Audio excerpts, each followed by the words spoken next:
Okay, since you guys enjoy jail stories, I got something for you. I'm gonna start you off easy.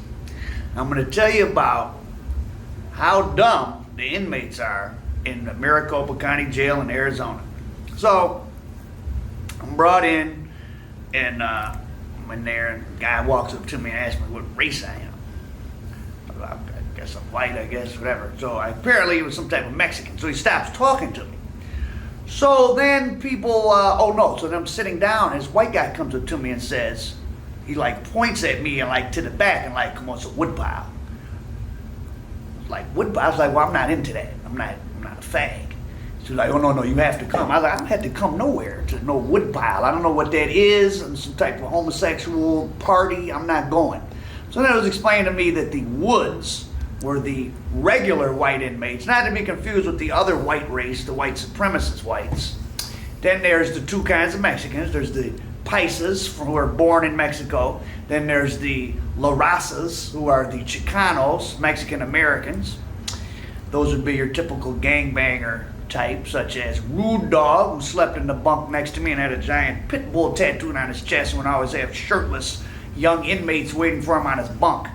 And I used to tell him, Rude Dog, are you gay, you fag? Now, in jail, technically, you'd say that to somebody who's supposed to be a fight, but he would just giggle and say, oh, Detroit. So I took that to mean, yes, he was. But, okay, so back to when I entered the Estrella jail, and the guy's telling me about the races. They tell me about the wood pile, and it's the woods, and I have to go out, mandatory, I have to go to the meeting of the whites, so I go back there.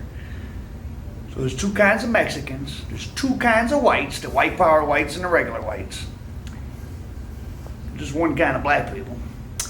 And then this is when I knew Cool Like That is behind the camera. My cameraman, Cool Like That Studios, check them out. Cool Like That, this guy tells me, he points at these two guys and says, oh, those are the Islanders, right? So, as stupid as all the prior things have been, there's some degree of logic to them at least, right? But so I said, oh, the Islanders, were they from fucking Samoa or something? One was from Puerto Rico, and one was from Hawaii. So two islands separated by, let's see, Hawaii is 3,000 miles from LA. Puerto Rico is probably 4,000 miles from LA. So two islands separated by 7,000 miles who have nothing in common culturally were both the island race. So I went and sat on my bunk and put my hand on my head and said, this is going to be a long time dealing with these people, because the inmates in Phoenix, Arizona are truly the dregs of society, because Arizona's already the sewage drain of the West Coast. My father calls it the start over city, because everybody there, they've running from bankruptcy, failed marriage, they stole something, they in witness protection. Speaking of witness protection, I remember when I was coming in, Sammy the bull was getting moved around. And I think I was standing by a cell or something, and they were letting him move around and keep all these ridiculous amount of hair care products. So normally, in commissary, you can order like if you have dandruff and like regular shampoo and conditioner. But Sammy the bull had a full, it's like a, what do you call those things? A hair salon. He had like a mobile hair salon with him. So the absurd racial breakdowns, it took me a while to absorb them. So when they first started telling me like I heard the phrase head of the whites, head of the blacks, and like, when you hear something in a foreign language or someone says something in an odd cadence and it's English, but it doesn't register as having any meaning. So when they're saying head of the whites, it's not, I was like, well, I didn't understand what that meant, the head of the whites, what does that mean? So then they're telling me, oh, well, there's an inmate from each race who tells like all the other inmates of that race what to do, and if you're white and you want to fight a Mexican, you got to tell the head of the whites, and he tells the head of the Mexicans, and the Mexicans beat him up.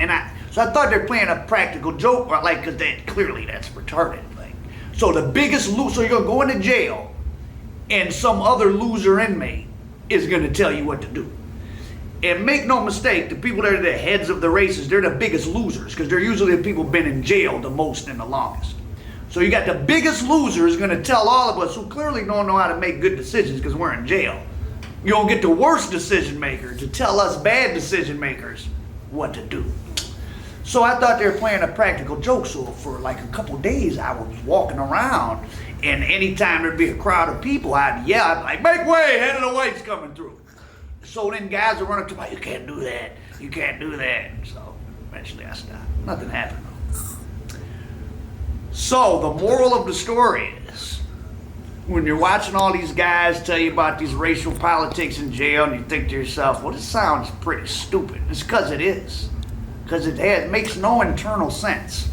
For my next story, I'll tell you about the guy that I was moving around with that was, what did they call him? Kells, which was the name. There's a documentary called Gladiator Days about a white inmate who stabbed a black inmate to death in maybe Utah. And he's like this legendary white supremacist or whatever.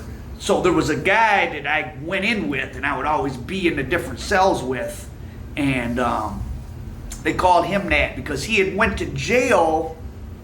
Initially had done like 4 or 5 years in prison for him and his buddy went over to some girl's house and they had a black and a Mexican man inside. So they machine gunned the house, but no one was killed.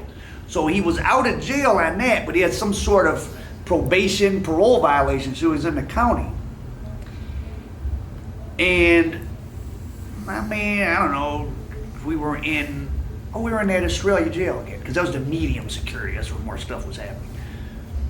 So him and a guard got into it, and he felt he was aggrieved by the guard, so he passed his note around for all the white inmates had to sign. Now, mind you, this guy was like the little wunderkind of like the white supremacists. Like they looked up to him, like, you know, treated him like he was just some special person. And I get the note that we're supposed to, whatever, the grievance we're supposed to sign. It was the most appallingly written grammatical mess I've ever seen. It was like a second grader wrote it. My name is period, Jeff, comma, exclamation point, Jones. I mean, it was sad. So when I got out of the cesspool of the Maricopa County Jail, 365 days later, stuck in Arizona for 6 months on intensive probation, blah, blah, blah. So to kill time, I couldn't go anywhere, so I'm looking up people from jail. That's something I always do, look up people from jail, see what happened to them. Wait, hold on, pause. What the note say? What did he want? Oh, it was just him and the guard got it. No. It was just like the guard did something inappropriate to him and we were all supposed to sign it. Yeah, it's right. He was telling on the guard. Oh, he was snitching. But we all had to sign it. Oh, you had we to. We're all white. Oh, no, it's like, I mean, it was just Alice in Wonderland. It was nonsense. Right. So, I'm looking up different people and I remembered his name or somebody else's name. These guys got out of jail and he wasn't on death row, but he got about 50 years and his flunkies got put on death row because, oh no, I didn't discover this from looking his name up. This is how I discovered it. There was a big front page story in like the Phoenix Times or whatever. It's like a kind of a local news magazine thing where they have long articles. And the cover story one week was about a strip club owner whose son had been beaten to death, whose white son had been in a pool hall and some white supremacists for some reason targeted him and beat him to death. And he put out a big reward to get him and all that. And they ended up catching him. And it was that guy that I had been, the Kells guy that I'd been locked up with. He was the ringleader and his flunkies beat this kid to death and they got put on death row and Kells got like 50 years. So when you have a leader who can't spell, you end up on death row. And that's the moral of today's story. Al Prophet, I'm gone.